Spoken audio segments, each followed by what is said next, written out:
Kabajamtootaaf jaalatamtoota miseensota waldaa dargaggoota caffee hojii gamtaa walii gala. Kun egaa mooraa biiroo waajjira muummeetitti argamu waldaa dargaggoota caffee hojii gamtaa walii galaati. Misooma magaalaa yookaan hambaa lafa misoomaa kan jedhamu wal qabate bifa kanaan marsaa sadaffaadha kan qotamaa jiru. Hojjettoonni waldaa dargaggoota caffee hojii gamtaa walii gala eedoo ofiisii ta'an martuu isaaniitiyyuu lafta gabuun bultu kan jedhutin kaayyoo waldaan dargaggoota caffee hojii gamtaa walii gala qabatee jiru wal qabatee lafti agabuu buluun qabdu namnis hojii malee ooluun qabu kan jedhu irratti xiyyeeffannetti haala kanaan kuduraaf muduraa nyaataaf oolu oomishuu irratti kaanee jirra jechaadha. Lafa kana irratti kaawwanni ta'u kan akka goomanaa raafuu nyaataaf oolu akkasumas kan akka qaaraa timaatimii kun hin ta'a jechaadha. Kun egaa lafa silaatirraa kaasnee kun amma bilchaatee jira. Dhaabuu qofaaf guyyaa har'aa kana guutuusaa lallaaffisnee jirra. Ganama obboroorraa kaasnee inni kun madabii sadi ta'ee waan sadi oomisha sadi akka baatutti hin dhaabna jechaadha. Egaa kun mana biddeenaati.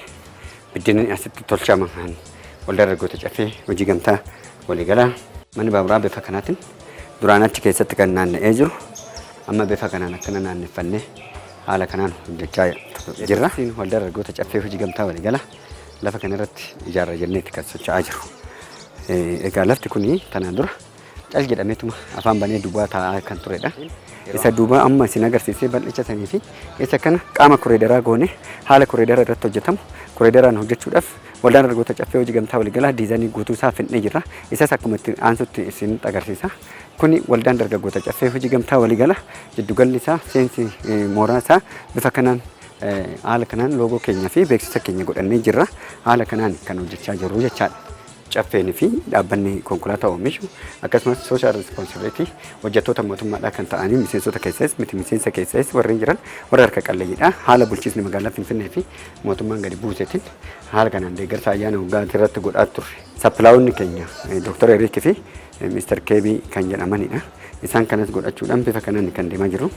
Kunis waliigaltee baankii Oromiyaatii fi nu wajjin waliin taasisneenis wal qabatee haala kanaan kan hojjechaa jirru. Diizaaniin oddoo duubatti sila agarsiisaa ture bifa kanaan kun lafa amma xaraqsiisnes kanidha. Waldaan dargaggoota caffee hojii gamtaa walii galaa ka'umsa irraa ka'ee hundeeffamaa fi akkasumas mootummaa jijjiiramaa kana wajjiniin gatiin nu hin kaffalleef aarsaan nu hin kaffalle hin jiru. Hojiiwwan keenya gurguddaan Xeefaa bara jedhametti Abiyootiin xeefiidhaan bara labsametti 2015 akka lakkoofsa Itoophiyaatti waldaa kanatu cabsee dura dhaabbate. Gatiin isaa garuu hin laalamneef. Waldaa kanarratti qaamni yeroo san qaama diinaa wajjiniin hirmaatee hiriiree nu hamilee nu tuttuqaa mootummaa harkaa dhangoo kana harka dha'ee lafaan dha'uudhaaf bulchiisa magaalaa Finfinnee jeeqsisuuf jeequudhaaf fiffiigaa ture har'as dhangoorra jiru. Baay'een nu aarsu sirna darbirraa kaasee sirna darbe sirna gonfataa sirna abbaa hirree yaadiksanirraa kaasee warreen saba kana Oromoo gadi qabu warreen magaalaa kana keessatti walqixxummaa fayyadamummaa walqixxummaa sabaaf sablammooleedha dhiibbachaa ture. Har'arree ilmaan isaanii itti furamanii nurratti ka'anii nu balleessaa jiru. Nu diigaa jiru. Kana qaamni gadi jedhee gurra nuu kennee dhaggeeffate dafee tarkaaffii atatamaa fudhateetu sirreeffama itti godhu jiraachuu qaba. Kunis viidiyoo waldichaati. Caffee miidiyaati. Aarsaa of goonee halkanii guyyaa kan hojjannudha. Haa ta'u malee garuu qaamni waajjira itti gaafatamaa hojiilee daldala magaalaa Finfinnee jedhamee dhaabbate. Dhaabbatichi rakkoo hin qabu. Dhaabbanni akka dhaabbataatitti rakkoo hin qabu. Garuu immoo hooggansa achirra jiru maqaa sabaatiin kan nagadatu garuu kan saba balleessuudhaaf fiigu harka meeqaaf meeqa qaama inni ilaallatu sadarkaadhaan nurraa dhaabsisaa mucaa kana jennee himannee kan dadhabneedha. Irroorrisa qawwa hunda nutti dhiphisa. Waan deemnu karaa itti deemnu hunda dhiphisa. Itti gaafatamaa waajjira kantiibaatiin nan isin buqqisiisa jedha. Isinan buqqisa jedha. Anatti isin buqqisa jedha. Duraanirrees gabaa keessan isin baasa jedhe gabaa keessan dhiphisee jira yaa saba. Hooggansi mootummaadhaa bara kana yeroo ammaa kana jirtan sadarkaa warra jirtan akka dhageessan akka nuuf beektan rakkoolee boru miseensi waldaa dargaggoota caffee hojii gamtaa waliigalaa miseensi 15,400 fudhatee ittiin gadi ba'u akka beektan. Obsaa ol ta'e obsa mataa kiyyaatii ol kan ta'e irrattan haala kanaan dubbachuu danda'e. Hojiiwwan hojjechaa jirru kan naannolee hangodinaalee tin alatti magaalaa Finfinnee keessatti qofa wannoonni nuyi hojjechaa jirru saba kana mootummaa kanarraa kan ummata qalaayinsa jireenyaatiin wal qabatee kan ullaasoo wal qabannee jiru kan biraati. Garuu saappoortiin tokko hin jiru. Deeggarsi tokkorree hin jiru. Karaa faayinanshaaliitiin wani deeggaramne hin jiru. Qaamni dhuguma nu laallata jettan yeroo kanarraa kaastanii akka nu faana taatan akka nu laaltan akka nu dhaggeeffattan furmaata akka irratti nuuf laattan gurbaa kanarraa akka nurraa dhaabdan nurraa qabdan qaamni hooggansa ta'e isa fide akka nurraa qabdan kabajaan isin gaafadha.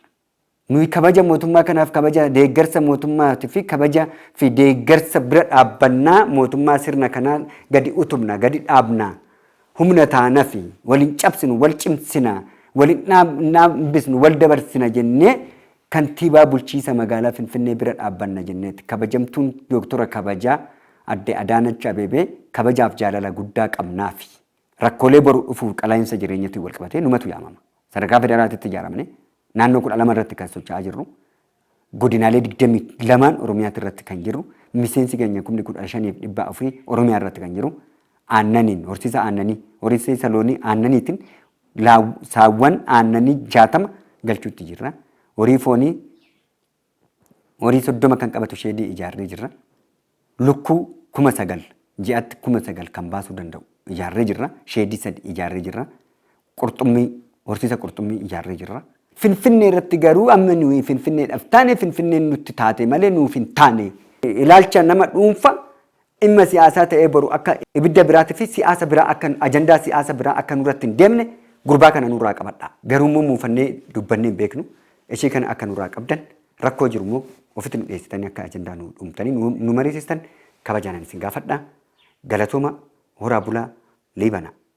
እንግዲህ ጨፌ ወጣቶች ሁለገብ ህብረት ስራ ማህበር እስከ ፓ ድረስ በዚች በ3 ዓመትና 4 ዓመት ውስጥ የሰራቸው ስራዎች ማህበራዊ ኢኮኖሚያዊና ፖለቲካዊ አንጻራዊ የሆነ ሚናዎችን ተጫውቷል። አንጻራዊ ብቻ አይደለም የአንበሳ ድርሻን ተጫውተናል ተዋጥናል።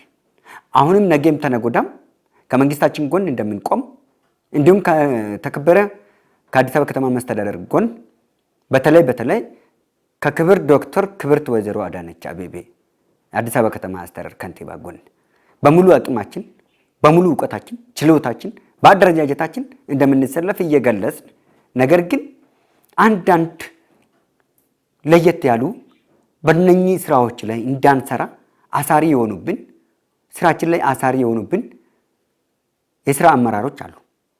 የከተማዎት የአንዳንድ ሴክተሮች አመራር አሉ። በተለይ ለምሳሌ ብንወስድ ብንገልጽ አዲስ አበባ ንግድ ስራዎች ድርጅት አዲስ አበባ ንግድ ቢሮ ላይ ያለ የጀመረብንን የማበታተን የጨፌን አቅም ማሳነስና ማውረድን እንዲሁም ማዳከም ጉልበት መስፈር ሞራል መንካት ድርጊትና ንግግሮችን አሰራሮችን ሁሉ ከዛ ተነስቶ ወደዚህ ተሻግሮ አዲስ አበባ ንግድ ስራዎች ድርጅት ላይ ሲመጣ ተወዳዳሪነቱ በአሰራርና በስራ ሳይሆን በበቀልተኝነት በአጥፊነት በአፍራሽነትና እንዲሁም ደግሞ ችግር በመፍጠር እንቅፋት በመሆን አሳሪ በመሆን ችግር እየፈጠረብን አለ። ይህን አካል መላበሉን ይህ ግለሰብ የፖለቲካ አጀንዳ ለመፍጠር ሆን ብሎ የሚሯሯጥ እኛ ወጣቶች ከአዲስ አበባና ከኦሮሚያ የተወጣጣነው ወጣቶች ሰርተን ሰው እንዳንሆን እንድንበታተን አደረጃጀቱ እንደሆነ ጥልቅ ነው። አደረጃጀቱ እጅግ በጣም ጥልቅ ነው። የኛ የጨፌ ወጣቶች ሁለገብ ህብረት ስራ ማህበር አደረጃጀቱ አሁን ሳይሆን የጀመረ በዚህ 4 ዓመት ውስጥ ብቻም ሳይሆን የጀመረ ነባሩ ስርዓት ከመቃወም ብቻም ሳይሆን ለውጥ እንዲመጣ የአንበሳ ድርሻን የተዋጣ የወጣት ስብስብ ነው ያለንበት መስዋዕት የከፈልንበት። ከእስር የጠገምንበት ከ10 ዓመት በላይ ታስሬ የወጣውበት ትግል ውጤት ነን። ይህ ማህበር ስንደራጅ ይህ ትግል የግለሰብ አጀንዳ አገራዊ አጀንዳ እንዳይሆን እየፈራው ስለሆነ ምክንያቱም ከግለሰብ ትግል ወደ ተቋማዊ ትግል እያስኬደብን ስለሆነ ይህንን የማህበራችን ህልውናን ለማስቀጠል ሲባል የአዲስ አበባ ምክር ቤት አፈ ጉባኤም ጭምር ባስገባነው አቤቱታ መሰረት በአፋጣኝ መፍትሄ እንዲሰጡን በአክብሮት ጠይቃለሁ። ለአዲስ አበባ ምክር ቤት አፈ ጉባኤ አቤቱታ አስገብተናል። ለአዲስ አበባ ከተማ ቅርንጫፍ ብልጽግና ጽህፈት ቤት አቤቱታ አስገብተናል። ለፌደራል ህብረት ስራ ኮሚሽን አስገብተናል። ለግብርና ሚኒስቴር አስገብተናል። ለፌደራል ግብርና ጉዳዮች ቋሚ ኮሚቴ ለፓርላማ ቋሚ ኮሚቴዎች አቤቱታ አስገብተናል።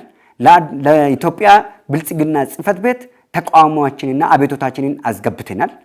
ጨፌ ወጣቶቹ ለገበ ህብረት ማህበር ከዚህ በፊት ለሰራቸው ስራዎች እና በጨፌ ሚዲያ በቲክታክ ላይቭ ላይ እንዲሁም በሌላም በቲክታክ ላይቭ ላይ ስናደርግ የነበርነው አሉንታዊ ያልሆነና አላስፈላጊ የሆነውን ስናደርግ ለነበርነው እጅግ በጣም ይቅርታ እየጠየቅን ያደረግናቸው ድርጊቶችም መንግስትን ስንደረብ እንጂ መንግስትን ስናኳስስ አልታየንም። ነገር ግን አንዳንድ አሰራሮቻችን ከላይቭ አንፃር ከራያችን አንፃር ከማህበሩ አሰራር ውጪ እንዳይሆን ብለን ከላይቭ ላይ ተቆጥበናል። ከጨፌ ሚዲያ ቲክታክ ላይ ላይቭ ላይ ሳይሆን በቪዲዮ እንደምንገናኝ ነው። ነገር ግን የሚመለከተው አካል ላይክ፣ ሼር፣ ዱዌት በማድረግ አሁንም በድጋሜ ለሚመለከተው አካል እንድታደርሱልንና ፍንፍኔና ሸገርን በጋራ ሆነን እንድናንጸባርቃት ኮሪደር ልማቱ የእውነተኛ ብልጽግናን ፍትሃዊ ውበትና አንድነታችን የድል መስመር ይሆንልን ዘንድ እንመኛለን። የሚመጣው ምርጫ ግን በድል የምትዋጡበት ያደርግላችሁ። ነገር ግን የመልካም አስተዳደር ችግሮችን ፍቱ። በምርጫ ዙሪያ አለን ከጎናችሁ። እናመሰግናለን።